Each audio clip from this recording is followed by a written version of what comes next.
வணக்க மக்களே, நாம் இந்த ஆரோக்கியமான எச்சரிக்கை பதிவில் பப்பாளி பழத்தில் நிறைந்திருக்கக்கூடிய ஒரு சில தீமைகளை பற்றியும் நம்ம விளக்கமாக பார்க்க போகிறோம். பப்பாளி பழம் நிறைய ஆரோக்கியமான நன்மைகளை தரக்கூடிய பழம் அப்படின்னு நம்ம நினச்சிட்டு இருப்போம். அது உண்மைதான். ஆனால் நம்ம அந்த பப்பாளி பழத்தை அளவுக்கு அதிகமாக சாப்பிட்டுட்டோம், அளவு தெரியாமல் அப்படின்னா அதுதான் நமக்கு தீமைகளை விளைவிக்கும் அப்படின்னு நீங்கள் தெரிஞ்சுக்கோங்க. பப்பாளி பழத்தில் விட்டமின் ஏ அந்த சத்துக்கள் ஆரம்பித்து vitamin B, vitamin C, vitamin E மற்றும் விட்டமின் கே வரைக்கும் ஏராளமான விட்டமின் சத்துக்கள் காணப்படுவது உண்மைதான். இதனுடன் கலோரிகள், கொழுப்பு சத்து, புரோட்டீன் என்று சொல்லக்கூடிய புரதம், கார்போஹைட்ரேட் போன்ற ஊட்டச்சத்துக்களுமே கிடைக்குது. ஸோ இதெல்லாம் நம்ம சாப்பிடும்போது பப்பாளி பழம் நமக்கு என்ன பண்ணும் அப்படின்னா செரிமான அமைப்பை எப்போதுமே சீராக வைக்கும். இது தவிர மருத்துவ குணங்கள் அதிகமாக பப்பாளி பழம் கொண்டு இருக்கிறதால நீரிழிவு பிரச்சனையிலிருந்து விடுபட வைக்கும், புற்றுநோய் பிரச்சனையிலிருந்து விடுபட வைக்கும், இதயத்தை பாதுகாக்கும், ரத்தத்தில் பிளேட்லெட்டுகளினுடைய எண்ணிக்கை அதிகரிக்கிறதுல கூட பப்பாளி இலை சாருக்கு அதிக பங்கு இருக்குது. ஆனால் நம்ம பப்பாளி இலை சாறையோ அளவுக்கு அதிகமாக எடுத்துக்கிட்டோம் அப்படின்னா நம்மளுடைய உடல்நிலை ரொம்ப மோசமாயிடும். இது நமக்கு நன்மைகளை கொடுக்கறதுக்கு பதிலாக தீமைகளை கொடுத்துரும். ஸோ குறிப்பாக எந்த அளவுக்கு நன்மைகள் கொடுக்குதோ அதை விட அதிகமாக தீமைகளை கொடுத்துரும் அப்படின்னு தெரிஞ்சுக்கோங்க. அதனால் பப்பாளியை நம்ம முதல்ல எந்த அளவில் சாப்பிடணும், எந்த அளவில் சாப்பிடக்கூடாது, அப்படி சாப்பிட்டா நமக்கு என்னென்ன பிரச்சனைகள் ஏற்படும், பப்பாளி பழத்தை எந்தெந்த உணவுப் பொருட்களெல்லாம் நம்ம சேர்த்து சாப்பிடக்கூடாது அப்படின்ற அனைத்து தகவல்கள் நம்ம விளக்கமாக பார்க்கலாம். அதை பற்றி பார்க்கறதுக்கு முன்னாடி இந்த வீடியோவுக்கு மட்டும் ஒரு லைக் கொடுத்துட்டு இந்த தகவலை உங்களுக்கு தெரிஞ்சவங்களுக்கும் ஷேர் பண்ணிடுங்க. ஏன்னா அது அவங்களுக்கும் பயனுள்ளதாக இருக்கக்கூடிய ஒரு ஆரோக்கியமான பதிவு தான். இது போன்ற அப்டேட்ஸ்கள் நீங்கள் தொடர்ந்து பார்க்கறதுக்கு நம்மளுடைய ஹெல்த் நியூஸ் தமிழ் சேனலை மறக்காமல் சப்ஸ்கிரைப் பண்ணி வச்சுக்கோங்க. பக்கத்தில் இருக்கக்கூடிய பெல் பட்டனையும் கிளிக் பண்ணி ஆல் அப்படின்ற ஆப்ஷனையும் செட் பண்ணி வச்சுக்கிட்டீங்க அப்படின்னா நான் போடக்கூடிய எல்லா அப்டேட்ஸும் உங்களுக்கு நோட்டிஃபிகேஷன் அடிக்கடி சேரும். சரி வாங்க மக்களே, நம்ம இப்போ வீடியோக்குள்ளே போயிடலாம். முதல்ல நம்ம ஒரு நாளில் எவ்வளவு பப்பாளி சாப்பிட வேண்டும் அப்படின்ற அந்த அளவு பற்றி தெரிஞ்சுக்குவோம். ஏன்னா இந்த அளவு தெரியாமல் போகிறதால தான் பல பேர் அளவுக்கு அதிகமாக பப்பாளி பழத்தை சாப்பிட்டுட்டு நிறைய துன்பத்துக்கு ஆளாகிறாங்க. ஸோ நம்ம ஒரு நாளில் எவ்வளவு பப்பாளி சாப்பிடணும்னு பார்த்தீங்கன்னா ஒரு நாளைக்கு 100 கிராம் முதல் 120 கிராம் பப்பாளியை மட்டுமே சாப்பிட வேண்டும் அப்படின்றத மருத்துவ நிபுணர்கள் பரிந்துரைக்கிறாங்க. இந்த 100 கிராமில் ஆரம்பித்து 120 கிராம் அப்படின்ற அளவு தான் பரிந்துரைக்கப்பட்ட அளவு. இதை விட நம்ம அதிகமாக பப்பாளி பழம் சாப்பிட்டோம் அப்படின்னா நமக்கு நன்மை கிடைக்கிறதுக்கு பதிலாக தீமை தான் கிடைக்கும். இது தவிர பப்பாளி இலையினுடைய சாறு, அந்த ஜூஸ் நம்ம குடிச்சிட்டு வந்தோம் அப்படின்னா இது தினமும் நம்ம 5லிருந்து 6 ஸ்பூன்கள் மட்டுமே குடித்தோம் அப்படின்னாலே போதுமானது. அப்போ இந்த ஸ்பூன் அளவு நமக்கு மாறக்கூடாது. இது அதிகமாகும் போது நமக்கு நிறைய பக்க விளைவுகள் ஏற்படலாம். பப்பாளி எப்போதுமே நம்ம சாப்பிடுவதற்கு 2 முதல் 3 மணி நேரத்துக்கு முன்னாடி சாப்பிடணும். இல்லைன்னா நம்ம உணவுகளை சாப்பிட்டோம் அப்படின்னா அந்த உணவுகளை சாப்பிட்டு முடிச்சதுலேருந்து 2லிருந்து 3 மணி நேரத்துக்கு அப்புறமாக தான் பப்பாளி பழத்தையோ பப்பாளி இலை சாறையோ நம்ம எடுத்துக்கணும். ஸோ இந்த நேர அளவும் ரொம்ப முக்கியம். ஸோ பப்பாளி இலை சாறு எடுத்துக்கொள்ளக்கூடிய அளவும் முக்கியம், அது எடுத்துக்கொள்ளக்கூடிய நேரமும் முக்கியம். இந்த விஷயம் மாறும்போது அளவுக்கு அதிகமாக நம்ம பப்பாளியை சாப்பிடும் போதெல்லாம் நமக்கு நிறைய பிரச்சனைகள் ஏற்படும். ஸோ அந்த வகையில் அளவுக்கு அதிகமாக நம்ம பப்பாளியை சாப்பிட்டோம் அப்படின்னா அது நம்மளுடைய உணவு குழாயை சேதப்படுத்துறதுக்கான பாசிபிலிட்டி அதிகமாகவே இருக்குது. இதுக்கு காரணம் என்னன்னு கேட்டிங்கன்னா பப்பாளியில் லேட்டெக்ஸ் மற்றும் பாப்பைன் என்ற கலவை இருக்குது. இது கார்போஹைட்ரேட், கொழுப்பு மற்றும் புரதத்தை உடைக்கக்கூடிய வேலையை செய்யுது. ஆனால் அதிகப்படியாக பப்பாளி பழம் நம்ம சாப்பிடும்போது அது நம்மளுடைய தொண்டைக்கு சேதத்தை விளைவிக்கக்கூடிய அபாயத்தை அதிகரிக்கும். இது நம்மளுடைய உணவு குழாயை சுருங்க வச்சிரும் அப்படின்றத ஆராய்ச்சி ஒன்றில் குறிப்பிட்டிருக்காங்க. அதனால் அளவுக்கு அதிகமாக பப்பாளியை நீங்கள் சாப்பிடாதீங்க. அது உங்களுடைய உணவு குழாயை சேதப்படுத்தக்கூடிய அபாயம் இருக்குது. அளவோடு பப்பாளி பழத்தை சாப்பிடுங்க. பப்பாளி பழத்தை நம்ம அளவுக்கு அதிகமாக சாப்பிட்டோம் அப்படின்னா டைஜஷன் ப்ராப்ளம் ஏற்பட்டு வயிற்றுப்போக்கு நமக்கு ஏற்படலாம். பப்பாளியை அதிகமாக சாப்பிடுவது எப்போதுமே நம்மளுடைய உடல்நலத்திற்கு கேடு விளைவிக்கக்கூடிய ஒன்று தான். இதுன்னு இல்லை, அளவுக்கு மிஞ்சினால் அமிர்தமும் நஞ்சுன்னு சொல்கிறது போல் பப்பாளி பழத்தை நம்ம அளவுக்கு அதிகமாக சாப்பிட்டோம் அப்படின்னா வயிற்றுப்போக்கு மற்றும் செரிமான அமைப்புக்கு அது கடுமையான சேதம் விளைவிக்கக்கூடிய அபாயத்தை கொடுக்கும்.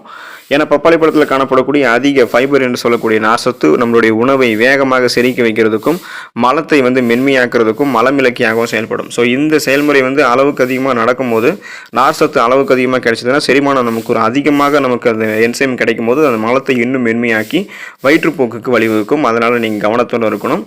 தவறுதலாக கூட நீங்கள் சர்க்கரை நோய் மருந்துகளோட பப்பாளி சாப்பிடக்கூடாது. நீங்கள் நீரிழிவு மருந்தை சாப்பிடுபவர்களாக இருந்தீங்கன்னா, அதாவது சுகர் ப்ராப்ளம் இருந்து அதுக்கான மெடிசின்ஸ் எடுத்துகிட்டு இருக்கீங்கன்னா நீங்கள் பப்பாளி பழத்தை சாப்பிடுவது உங்களுக்கு நல்லது கிடையாது.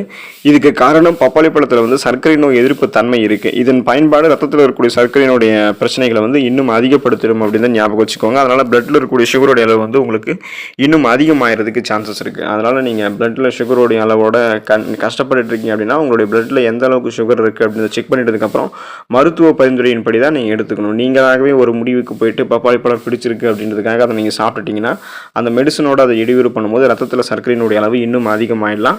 அதனால் கவனமாக இருக்கணும். நீங்கள் அதுதான் பார்த்துக்கணும். ஸோ குறிப்பாக ரத்தத்தை மெலிக்கக்கூடிய மருந்துகள் எடுத்துக்கூடியவர்கள்லாம் பப்பாளி பழத்தை எடுத்துக்கொள்ளக்கூடாது. சில மருந்துகளோட பப்பாளியை உட்கொள்வதும் நமக்கு நிறைய பாதகமான பக்க விளைவுகளை ஏற்படுத்தலாம். குறிப்பாக ரத்தத்தை மெலிக்கக்கூடிய அல்லது பிளேட்லெட் எதிர்ப்பு மருந்துகள் நீங்கள் எடுத்துட்டீங்க அப்படின்னா நீங்கள் பப்பாளி பழத்தை எடுத்துக்கொள்ளக்கூடாது. ஸோ குறிப்பாக அதை நீங்கள் எடுத்துக்கொள்ளும் சாப்பிடும்போது நிறைய உங்களுக்கு அது பிரச்சனைகளை வந்து ஏற்படுத்தக்கூடிய அபாயத்தை வந்து கொடுக்கும். ஸோ நீங்கள் ரத்தத்தை மெலிக்கக்கூடிய மருந்துகள் எடுத்துருக்கீங்க அப்படின்னா உங்களுடைய மருத்துவரை அணுகி அதுக்கப்புறமா தான் நீங்கள் பப்பாளி பழம் சாப்பிடலாமா வேணாமான்றதை முடிவு பண்ணிக்கணும். ஏன்னா பிளேட்லெட் எதிர்ப்பு மருந்துகள் நீங்கள் எடுத்துக்கொண்டுட்டு இருக்கும்போது நீங்கள் பப்பாளி வந்து சாப்பிட்டீங்க அப்படின்னா அது உங்களுக்கு வந்து பிரச்சனைகளை ஏற்படுத்தும். ஸோ அதனால் நீங்கள் அந்த மாதிரி வந்து பண்ணாதீங்க. அது உங்களுக்கு வந்து டைஜஷன் பிரச்சனையை வந்து கடுமையாக பாதிக்கும். அதனால் அந்த மாதிரிலாம் நீங்கள் பண்ணாமல் இருக்கிறது உங்களுக்கு ரொம்ப ரொம்ப நல்லது. அப்படி பண்ணிங்கன்னா விட்டமின் கே உங்களுக்கு அதில் இருக்கிறதால அந்த மருந்துகளுக்கு வந்து இடையூறு செய்யக்கூடிய அபாயம் இருக்குது. உயர் புரத உணவுகள் நீங்கள் வந்து எடுத்துக்கொள்ளக்கூடாது. ஹை ப்ரோட்டீன் ஃபுட்ஸோட பப்பாளி வந்து நம்ம சாப்பிடக்கூடாது. ஏன்னா பப்பாளியில் இருக்கக்கூடிய பப்பேன் சில புரதங்களினுடைய செரிமானத்தில் குறுக்கிடலாம். இறைச்சி போன்ற உயர் புரத உணவுகளோட பப்பாளியை நம்ம இணைக்கிறத தவிர்க்கணும். ஏன் அப்படின்னா இது ஒரு சிலருக்கு ஜீரணமாகிறதுக்கு கஷ்டப்படும். அதனால் அஜீரணத்துக்கு தான் இது வந்து வழிவகுக்கும். செரிமானம் ஆகாது. செரிமானம் ஆகலைன்னா நமக்கு வயிற்று வலி, வயிற்று பிரச்சனை, வாயு பிரச்சனை, வயிற்று பொறுமல், வயிற்றுப்போக்கு, சீரற்ற குடல் இயக்கம், கடுமையான மலச்சிக்கல், இந்த மாதிரி பல பிரச்சனைகள் வந்து நமக்கு தென்பட ஆரம்பிக்கும். அதனால் நம்ம என்ன பண்ணக்கூடாது அப்படின்னா ஹை ப்ரோட்டீன் ஃபுட்ஸ் உயர் புரத உணவுகளோட பப்பாளியை சேர்த்து எடுத்துக்கொள்ளக்கூடாது. அதிக கொழுப்பு இருக்கக்கூடிய உணவுகளோட பப்பாளியை நம்ம எடுத்துக்கொள்ளக்கூடாது. உயர்த்த கொழுப்பு இருக்கக்கூடிய உணவுகளோட நம்ம பப்பாளியை வந்து எடுத்துக்கிட்டோம் அப்படின்னா எப்படி நம்ம உயர் புரத உணவுகளோட பப்பாளியை சேர்க்கக்கூடாது, அதே போல் உயர் கொழுப்புகள் இருக்கக்கூடிய உணவுகளோட நம்ம பப்பாளியை சேர்க்கக்கூடாது.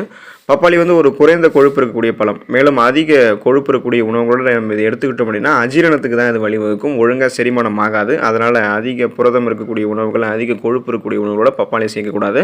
பப்பாளி நம்ம அளவுக்கு அதிகமாக சாப்பிடும்போது தோல் எரிச்சல் நமக்கு வந்து ஏற்படும். ஒவ்வாமை எதிர்வினை அலர்ஜி வந்து நமக்கு வரும். கருப்பை சுருக்கங்கள் வந்து ஏற்படுவதற்கு வாய்ப்பு இருக்குது. கருச்சிதைவு கூட வந்து ஏற்படும். கரோட்டினீமியா என்று சொல்லக்கூடிய தோல் நிறமாற்றம் நமக்கு ஏற்படும். அதாவது உள்ளங்கால்கள் மற்றும் உள்ளங்கைகளில் மஞ்சள் நிறம் தோன்றும். அதுதான் கரோட்டினீமியா அப்படின்னு சொல்லுவோம். வயிறு கோளாறு, சுவாசிக்கிறதுல சிரமம் அல்லது மூச்சு திணறல், மூக்கடைப்பு போன்ற இந்த மாதிரி சுவாசம் சார்ந்த பிரச்சனைகளும் நமக்கு ஏற்படும். ஆஸ்துமா, அது மாதிரி மூச்சு திணறல் பிரச்சனை கூட நமக்கு வர ஆரம்பிக்கும். அதனால் பப்பாளி பழத்தை நம்ம அளவுக்கு அதிகமாக எடுத்துக்கொள்ளக்கூடாது. அளவோடு தான் சாப்பிடணும். பப்பாளியும் பால் பொருட்களையும் நம்ம ஒன்றா எடுத்துக்கொள்ளக்கூடாது. பால், தயிர், வெண்ணெய், பாலாடை கட்டி போன்ற எந்த ஒரு பால் பொருட்களையுமே பப்பாளியோட நம்ம சேர்த்து சாப்பிடக்கூடாது. ஏன் அப்படின்னா பப்பாளியில் இருக்கக்கூடிய என்சைம்கள் பால் பொருட்களை ஜீரணிக்க கஷ்டப்படும். இதனால் செரிமான அமைப்பு வந்து பாதிக்கப்படும். மேலும் வாயு பிரச்சனை நமக்கு ஏற்படக்கூடிய அபாயம் இருக்கிறதால மில்க் ப்ராடக்ட்ஸோட பப்பாளி நம்ம சேர்த்து சாப்பிடக்கூடாது.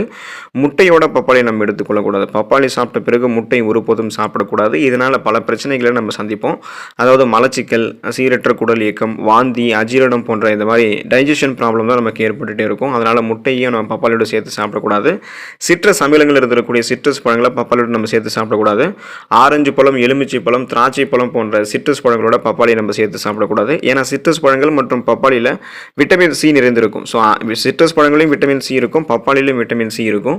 இது ரெண்டுமே ஒன்று சேரும்போது நமக்கு அசிடிட்டி அப்படின்னு சொல்லக்கூடிய அந்த நெஞ்செரிச்சல் பிரச்சனையை ஏற்படுத்திடும். அதனால் நமக்கு இந்த மாதிரி சிட்ரஸ் பழங்களோட பப்பாளி எடுத்துக்கொள்ளக்கூடாது. அதே போல் குறிப்பாக நம்ம சில் வாட்டர் நம்ம குடிக்கக்கூடாது. குளிர்ந்த நீர் வந்து பப்பாளி சாப்பிட்ட உடனே எடுத்துக்கொள்ளக்கூடாது. நீங்கள் பப்பாளி சாப்பிட்ட உடனே தண்ணீர் குடிக்கணும்னு தோணுச்சுன்னா வெதுவெதுப்பான தண்ணீர் குடிக்கலாம், இல்லைனா நார்மல் வாட்டர் குடிக்கலாம். ஆனால் ஒருபோதும் சில் வாட்டர் குடிக்கக்கூடாது. அப்படி நீங்கள் குடிச்சிங்கன்னா செரிமானம் சார்ந்த பிரச்சனைகள் ஏற்படும். அது மட்டும் இல்லாமல் அது உங்களுடைய மெட்டபாலிசம் வளர்ச்சிதை மாற்றத்தை டைரெக்டாக அஃபெக்ட் பண்ணும். நிபுணர்களுடைய கூற்றுப்படி பப்பாளி அதிக அளவில் சாப்பிட்றது தவிர்க்கணும். ஏன்னா பப்பாளியில் நார்சத்து மற்றும் பப்பைன் போன்ற நொதிகள் இருக்கிறதால அளவுக்கு அதிகமாக பப்பாளி சாப்பிடும்போது வயிற்று புரணியை அது எரிச்சல் அடைய செய்யும், தளர்வான மலத்தை ஏற்படுத்தும் அப்படின்றோம். அதனால் தளர்வான மலம் அப்படின்னா வயிற்றுப்போக்கு உங்களுக்கு ஏற்படக்கூடிய அபாயம் இருக்குது. ஸோ இந்த மாதிரிலாம் பிரச்சனை உங்களுக்கு வரக்கூடாதுன்னா பப்பாளியை நீங்கள் வந்து அளவோடு சாப்பிடுங்க. நன்மைகளை மட்டுமே பெற்று நலமோடு வாழக்கூடிய வாய்ப்பை பெறுங்க. அடுத்த ஆரோக்கியமான பதிவில் மறக்காமல் சந்திப்போம். நன்றி மக்களே.